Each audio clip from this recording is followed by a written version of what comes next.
అరుణాచల గిరి ప్రదక్షిణకి ఎంత దూరం నడవాలి, ఎంత టైం పడుతుంది? ఇవి చాలా మందికి ఉండే డౌట్స్. మరి అవన్నీ తెలుసుకోవాలంటే ఫస్ట్ మా ఛానల్ ని సబ్స్క్రైబ్ చేసుకోండి. సబ్స్క్రైబ్ చేసుకున్న తర్వాత కిందన ఉన్న లింక్ ని షేర్ చేయండి. అలాగే లైక్ చేయడం మర్చిపోవద్దు. అయితే తమిళనాడులో ఉన్న తిరువన్నామలైకి అరుణాచల ఆలయానికి ఎంత విశిష్టత ఉందో అందరికీ తెలిసిందే. పంచభూత లింగ క్షేత్రాల్లో ఒకటైన అరుణాల ఆలయాన్ని జీవితంలో ఒకసారైనా దర్శించుకోవాలని ఆధ్యాత్మికవేత్తలు పెద్దలు చెప్తుంటారు. అరుణాచలేశ్వరిని దర్శించుకునేందుకు భారీ సంఖ్యలో భక్తులు వస్తుంటారు. అరుణాచలంలో ఉన్న కొండ చుట్టూ తిరగడమే గిరి ప్రదక్షిణ. కొండ చుట్టూ కుడివైపుగా ప్రదక్షిణ చేయాలి.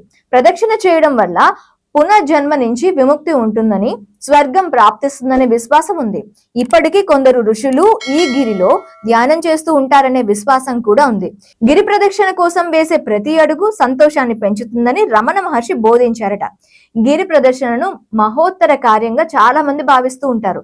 అరుణాచల గిరి చుట్టూ 8 లింగాలు ఉంటాయి.